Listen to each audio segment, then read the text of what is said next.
Welcome everyone, Fatima is here. कैसे हैं आप सब? आई होप आप सब ठीक होंगे, खुश होंगे और अपनी लाइफ बहुत ही अच्छे से स्पेंड कर रहे होंगे। Welcome back to my channel and welcome back to my new video. आज मैं डोनट की रेसिपी के साथ आई हूँ। डोनट्स तो आई थिंक सबके फेवरेट होते हैं, बड़े बच्चे सबके, और बच्चों के आई थिंक ज़्यादा ही होते हैं। तो आजकल समर वेकेशन चल रही है, तो आप जो है वो लाजमी बच्चों को ये डोनट्स बना कर खिलाएँ, और जो बाहर के फजूल से डोनट्स होते हैं ना, उससे लाख दर्जे बेहतर बनेंगे। 2-4 टिप्स एंड ट्रिक्स हैं जो कि आप माइंड में रखेंगे ना, तो आपके डोनट्स परफेक्ट से भी परफेक्ट बनेंगे। ठीक है। और ये कुछ आपने हाइलाइट्स तो देख ही ली स्टार्ट में, टीज़र वगैरह कि किस तरह के बने हैं। हमने बेसिकली मिक्स रेडी करने हैं, स्टफ़ डोनट्स और जो ऊपर चॉकलेट लगती है ना उस तरह के। ठीक है। बेसिक डोनट्स भी आप खा सकते हैं, लाइक शुगर और सिनेमन्स वगैरह डाल के ना, वो भी गरम गरम बहुत अच्छे लगते हैं। ये बेसिकली फ़्रेश मज़े के लगते हैं। अगर आप बाज़ार से लेते भी हैं तो आप उसको माइक्रोवेव कर लिया करें हल्का सा, तो बहुत मज़े के लगते हैं। तो वीडियो की तरफ आ जाते हैं। वीडियो को प्यारा सा लाइक करें और कमेंट करके बताएं कि आपको मेरी वीडियोस कैसी लगती हैं, और जो है वो आप मुझे कहाँ कहाँ से वॉच करें, और एज़ अ बेकर वॉच करते हैं कि जस्ट वैसे ही आपको बेकिंग देखना अच्छा लगता है इस वजह से। तो मैंने ले लिया जी स्टैंड मिक्सचर, क्योंकि स्टैंड मिक्सचर अगर सहूलत है तो फिर लाजमी आपको जो है ना वो ये सहूलत लेनी चाहिए। मेरे पास ये बीटर है। ये बीटर की भी एक छोटी सी स्टोरी है, वो भी इस वीडियो में मैं आपको बताती हूँ। तो आपने ना ड्राई इंग्रेडिएंट्स में मैं कैप्शन में नीचे लिख दूँगी जो भी रेसिपी है। मैदा है, यीस्ट है, सॉल्ट है, शुगर है। ठीक है। उसके बाद जो है वो मैंने एग यॉक्स लिए हैं 2, और मिल्क लिया है 130 ml। ठीक है।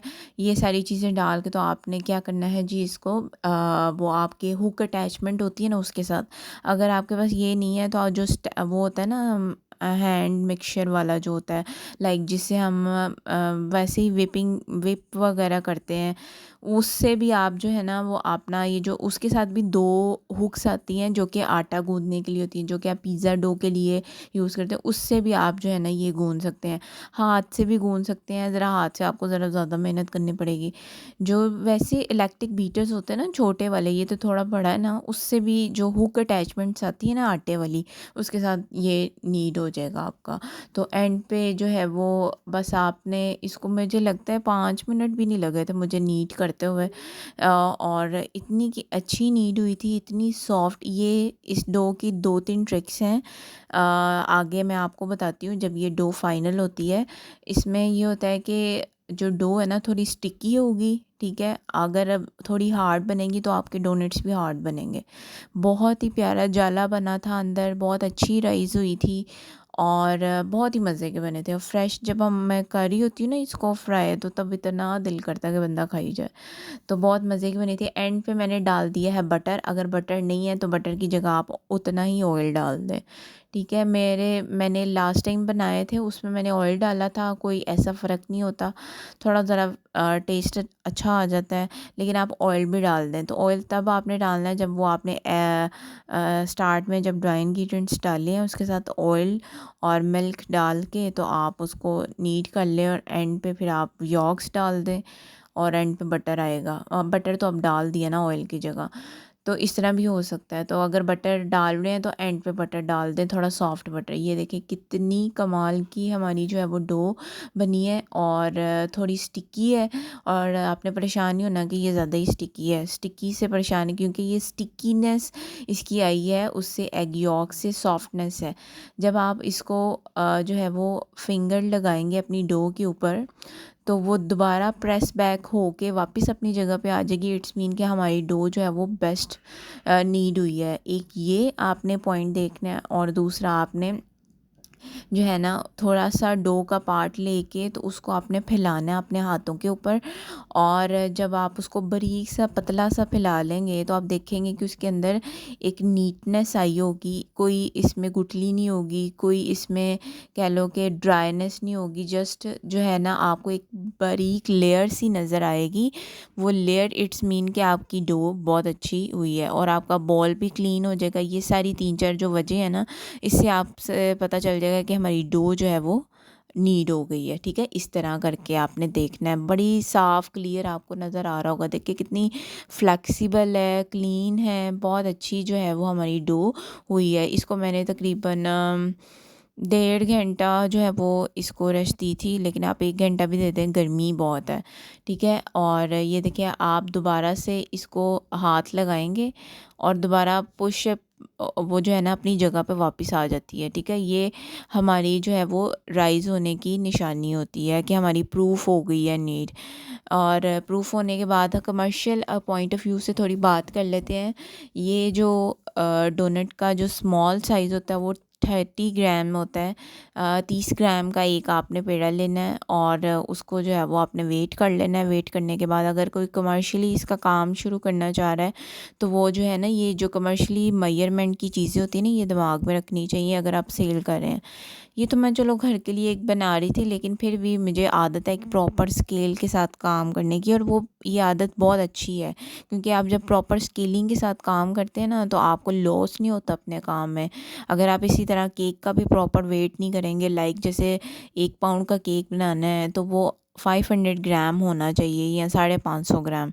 ठीक है, और उसमें आपने देखना है बैटर कितना बेक करना है, 200-250 ग्राम। ठीक है, और आपने फिलिंग कितनी करनी है वो भी तकरीबन 150-200 के दरमियान आपने जो है वो फिलिंग कर लेनी है।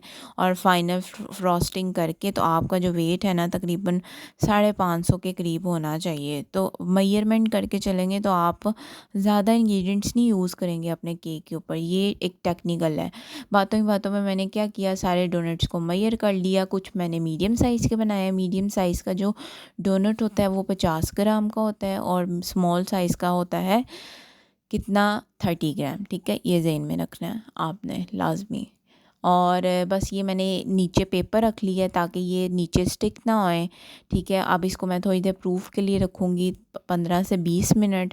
और प्रूफिंग के बाद भी आपने दोबारा डो को टच करना, और अगर वो अपनी जगह पे वापस प्रेस करके जब हटेंगे, लाइट से प्रेस करना है, इतना नहीं करना कि बिल्कुल ही वो वापस ही ना आए। बस प्रेस करने के बाद ये मैंने कुछ जो है वो स्टफ़ डोनट्स के लिए बनाए हैं और कुछ मैं ऊपर चॉकलेट लगाऊंगी। ठीक है, जैसे भी आपको दिल करे आप बना लें। और इस तरह आपने जब वो बॉल्स बनाए हुए थे ना, उसको आपने लैदा बटर पेपर के ऊपर रख के और हल्का सा प्रेस कर देना है। ठीक है, कोई कटर से काटने की ज़रूरत नहीं है, कोई कटर की ज़रूरत नहीं है, क्योंकि कटर से क्या होता है, ये थोड़ी डो फ्लेक्सिबल होती है तो आपके ना वो लग जाता है, आपके कटर्स के साथ जो है ना डो लगती है तो वो फिर डी शेप हो जाती है। तो आप पेड़ा उतना ही लें जितना आपने डोनट बनाना है और फिर उसको गोल करके तो उसको प्रेस कर दें। ये बहुत अच्छा तरीका है। ये कुछ मैंने इस तरह वाले बनाए हैं जो बेसिक डोनट्स होते हैं, जो ऊपर चॉकलेट लगाऊंगी। और रेसिपी मैं इंशाल्लाह मेंशन कर दूंगी नीचे, कोई ऐसी मुश्किल नहीं है और बहुत इजीली बन जाती है। बस इसका थोड़ा फ्राइंग प्रोसेस होता है। फ्राइंग प्रोसेस में ना आपने जो रखना है ना, इसका जो टेम्परेचर, मैंने बेसिकली टेम्परेचर मीटर मंगवाया था टीमू से, लेकिन उसके सेल ही नहीं यहाँ से मिल रहे। अब मैं मज़ीद सर्च करूँगी कि वो क्या वजह है कि इसके अंदर सेल किस टाइप के जाएंगे। मैंने बेसिकली इसी डोनट्स और चूरस वगैरह के लिए मंगवाया था ताकि मुझे ना टेम्परेचर का अंदाज़ा हो जाए, क्योंकि सम टाइम होता है कि हम आँच हल्की करते हैं, तेज़ करते हैं, हमें प्रॉपर ऑयल का नहीं पता चलता। तो आप ये एक थर्मामीटर होता है वो लाजमी आप पास रखा करें। कोई इतना महंगा नहीं होता, 500-600 का। छोटी छोटी चीज़ें, अगर ये शौक़ होता है आपका तो वो लाजमी आप इस तरह की चीज़ें रखें जिससे आपकी बेकिंग सेफ़ हो जाए, आपकी चीज़ें जो है वो अच्छी बने। थर्मामीटर, ओवन वाला थर्मामीटर और ऑयल के लिए जो यूज़ करते हैं वो, ये आपके पास होने चाहिए। तो कितने अच्छे राइज़ हुए हैं, देखिए ये मज़ीद फूल गए हैं। अब ये मैं तो एक इलेक्ट्रिक चूल्हा यूज़ कर रही हूँ क्योंकि जो है ना मेरा ट्राईपॉड ख़राब है और बड़ी मुश्किल से मैंने इसको सेट किया हुआ है, टूट गया हुआ है मेरा। तो आपने जो है ना इंशाल्लाह मैंने अब न्यू परचेज़ करूँगी। ये यूट्यूब जर्नी के अंदर मेरे 2 ट्राईपॉड ख़राब हो गए हैं, लाइक टूट गए हैं। हालांकि मैंने कोई इतना इसको ज़्यादा यूज़ नहीं किया। पता नहीं, अगर कोई मुझे बता सके कि कौन सी कंपनी का ट्राईपॉड ज़्यादा अच्छा है, कमेंट में आके तो मुझे लाजमी बताइएगा। मुझे रियली इन्फॉर्मेशन नहीं है इतनी ट्राईपॉड्स के बारे में। फिर भी ये एक्सपेंसिव थे, 3 से 4 हज़ार के करीब थे। लेकिन मेरा ये टूटा बड़ी मुश्किल, मैंने ना इसको टिका के ना तो मैंने ये वाली वीडियो बनाई है। तो आपने इसका जो टेम्परेचर रखना है ना वो आपने रखना है 160 सेल्सियस। इस पे आपने जो है ना फ्राई करने हैं। तो मैं तो चूल्हे पे कर रही थी बिल्कुल 2 की स्पीड पे, 2 मैंने किया हुआ था, मतलब बड़ी लो स्पीड पे आपने इसको करना है। एकदम से कलर पकड़ता है, एकदम से कलर आता है आपका ये। तो आपने चूल्हे से हटना नहीं है, ये नहीं कि लगा के इधर उधर घूमते फिरते रहें, ऐसा नहीं करना आपने। तो आपने जो है ना बस ऐसे, अब मैंने क्या किया, सिंपल मैंने चॉकलेट मेल्ट करके, मैंने इतनी मेहनत नहीं की, वरना स्प्रेड्स वगैरह मिल जाती हैं, आप गनाश या जो फज वगैरह होती है उसकी, या कस्टर्ड बना के आप उसकी फिलिंग करते हैं, जो वनीला कस्टर्ड होता है ना उसकी फिलिंग कर ले। मैंने simple chocolate milk chocolate melt करके वो मैंने स्टफ़ कर दी थी, ठीक है। और जो ऊपर वाले हैं उनके ऊपर भी थोड़ी चॉकलेट लगा दी थी, और इतने सॉफ्ट थे, बहुत ही मज़े।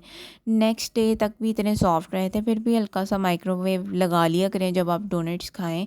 और पर जो इसका फ्रेश फ्राई हो रहे होते हैं ना, जो उसका मज़ा ना अमेजिंग। तो बस ऑलमोस्ट रेसिपी जो है वो डन हो गई है। और कुछ मैंने ऊपर चॉकलेट इस तरह लगा दी थी, कुछ नहीं, जस्ट चॉकलेट मैंने मेल्ट की है और वो मैंने लगाई है। और इस तरह आप वाइट चॉकलेट मेल्ट करके भी लगा सकते हैं। वाइट चॉकलेट के अंदर कलर मिक्स करके, वाइट चॉकलेट के अंदर कैंडी कलर्स जाते हैं, जो पाउडर वाले होते हैं ना कलर्स, वो जाते हैं। तो होपफुली आपको मेरी आज की वीडियो अच्छी लगी होगी, ज़रूर बताइएगा, और प्यारा सा ज़रूर कमेंट कर दिया करें, मोटिवेशन हो जाती है। और दुआओं में याद रखा करें। ये देखें मैंने तोड़ के भी दिखाया है, बहुत अच्छा राइज़ हुआ था। Hopefully you like it. मिलते हैं नेक्स्ट वीडियो में। अल्लाह हाफिज़।